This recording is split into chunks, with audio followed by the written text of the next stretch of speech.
What's up, everybody? Welcome to BioS 3 Raw TV. Today we're gonna kind of revisit the blood flow restriction training or occlusion training or tourniquet training. It's been called so many different things. And we're actually going to do an in-gym demonstration of these bands, the BFR bands by this company.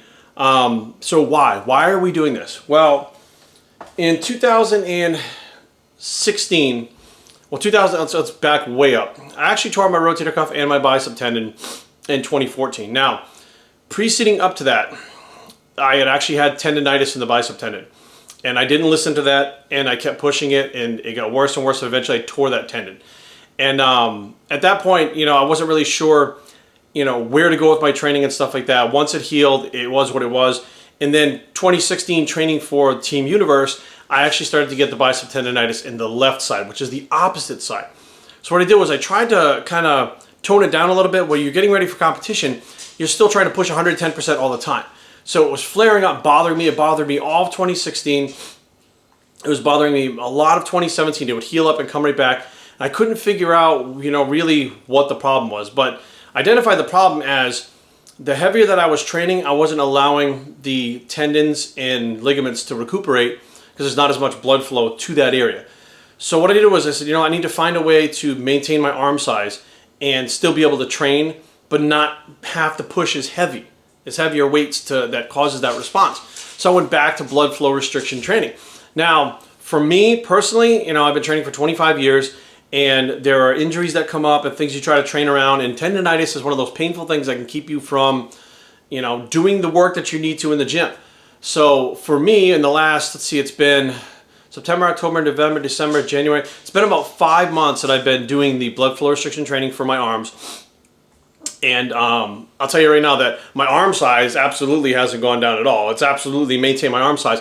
And I don't have to train as heavy to where I flare up the tendonitis, which obviously I have a predisposition to have the tendonitis in that shoulder now. So I'm going to show you guys what I do a little bit because I'm getting tons of questions over and over again.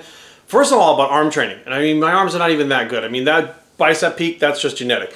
But a lot of questions about training biceps around injuries from people that have tendonitis and things like that, and just what you guys can do for that. So we're going to go in the gym, do a demonstration with the bands, and you guys will be able to see how it helps me, and hopefully it'll help you.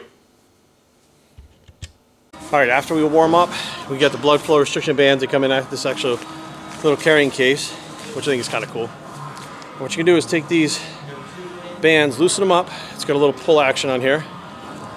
Loosen them up, put them right up on your arm, and then take this hand, pull up on the little thing, and tighten it up like that. Cinch it up. There you go. Cinched up, right? Good to go. The first two exercises, what I like to do is do an tricep and a bicep exercise. A little bit heavier, a little more of a compound movement, and then move on to the pumping ones now. Still, it's not super heavy. It's the opposite way, like this. Again, finger on here, on the little clip itself. Pull it tight. Boom. There we go. So we're ready to start our blood flow restriction training. And we are off and running with the arm workout. Now we start right here with the cable press down, the V-bar cable press down, which is not the push down. It's a press down. You see me get over the bar and push straight down. So it's more like a modified, like close grip bench press, except it's easier on the elbows and the wrists. And we'll go moderately heavy here, 4 sets, 10 to 12 reps. So the first two exercises I pick, one for triceps, one for biceps, moderately heavy. So you're still training heavy, but you're not training to the point where you're irritating those tendons. And then as soon as we're done here, we rest about 2 to 3 minutes between sets. As soon as we're done with triceps, we move on to biceps. Now, depending on what gym I'm in, will depend on what exercise I do for biceps. This gym, I like doing the cable preacher curl. We have the flex curl machine at another gym that I'll possibly use sometimes, or I'll use just an easy curl bar, do some curls. Sometimes I'll do the alternate dumbbell curls, just depends. But again, hitting 10 to 12 reps, 4 sets, making sure you're controlling on the way up, contracting, extending on the way down. Always making sure that you're not trying to train too heavy to where the muscle cannot take the brunt of the workload, to where your tendons and ligaments are taking it. Because again, we want muscle growth here. We do not want to tax those tendons or wind up inflaming them or tearing them or anything like that whatsoever. And in between the sets of the 10 to 12, the 4 sets are for triceps, 4 sets for bis, you release the bands. Okay, so we're technically not really into the occlusion training or the blood flow restriction training. And now These are the blood flow sets. Now, what I'll do is I'll pick 2 exercises, and usually, again, it's a cable exercise for triceps because it's easy to get a pump in, it's easy to contract. I like the rope. So when you push down at the rope and you see me turn my hands out at the bottom for the first set, I feel like that really hits the outer head a lot more, and it's always been a tough area for me to develop. So I'll hit anywhere from 15 to 20. I kind of like going on the 20 reps here. And as soon as I'm done with the 20 reps on the push downs, I'll bend down, I get the dumbbells set up and ready to go. 15 to 20 pound dumbbells, nothing too heavy, and you're squeezing them up and contracting them. Now, again, what you're doing is trying not to train too heavy, trying to make sure that you train actually light here and you're pumping that blood. So we got the blood flow restriction band cinched up and we're pumping blood in there. And what that's doing is actually a couple different things. What it's doing is actually pushing the blood in there, which is increasing blood flow to the muscle, but the tendons and the ligaments all at the same time, which the increased blood flow helps recovery. And at the same time, you're getting the quote-unquote metabolic action. So you're getting an increase in energy production in the muscle, and there are quote-unquote growth factors. And you know what? The science is a little bit iffy behind how this works, and there's a couple different versions of why, and pretty much all of them have been studied very little. But the main thing is the blood flow restriction training works, period. Practical application in the gym, it works.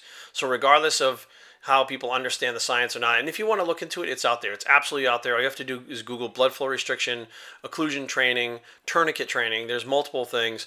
And, the literature is there. The studies are there. The data is there.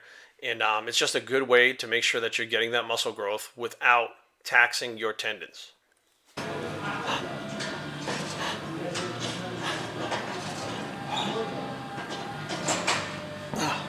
You can see here to release the band very easily. Just go over here. Again, that little plastic piece, pop it up, slide it right off. Easy, quick release. Get that good pump in the muscles themselves. Again, pull this little plastic piece up right here, slides right off. And you have numbers on here to set it. If you find a place that you're like, oh, that's good for me right there, it's got the numbers, so you can reset it to that place every single time, which the other products I've seen on the market. I mean, I was using elbow wrap where I like roll it up, but it wasn't tight enough. Then I was trying to use knee wraps, which to get knee wraps around your arm on your own is a little hard. So you have to have someone else in the gym actually put the knee wrap around your arm. As you can see right now, I mean, my arm's got a good pump. What I'll do is I'll go back and forth with what I just did 4 times. That was 2. 4 times to finish off the workout. And that's how I've been training, using the bands. Obviously, my arm growth is still there. I'm not having to kill the tendons.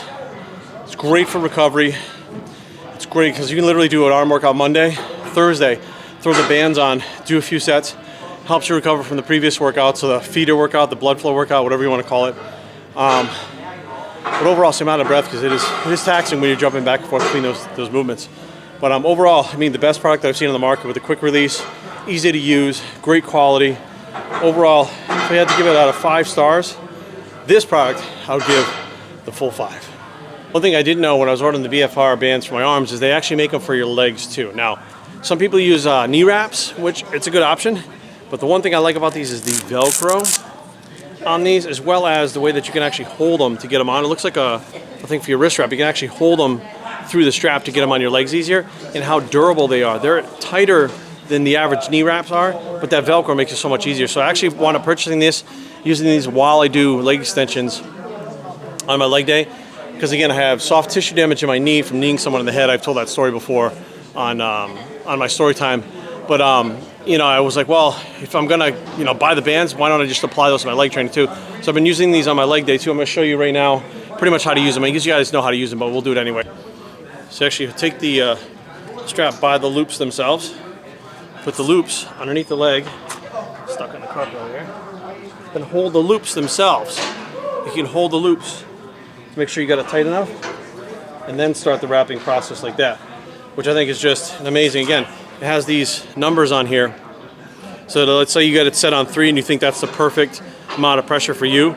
You could set it to 3 every time. That's what those numbers are on there for. So overall, it is a durable product, really well made, obviously, and something that I advise you if you have knee problems and you're having a hard time squatting and doing the leg exercise that you need to do to get your legs to grow, look into the BFR bands. You can pick up the BFR bands on bfrbands.com, the arm bands as well as the leg bands. Now, I do not get paid for this. I did not get paid for the code. They gave me a code. Jerry 10 for the BioS3 viewers. Get 10% off. I don't care if you use it or not. It really doesn't matter to me because I didn't get paid on it. But literally, there's tons of people that contact me every week asking me about how to train around injuries, how to train around this, how to train around that. And this is a really good way to train around tendonitis, knee problems, elbow problems, you name it, as far as the joint in your elbow and knee joints. This is an amazing way to do that. So I appreciate you guys listening. Hopefully this will help you guys. I'm BioS3 and I approve this message, and we are out.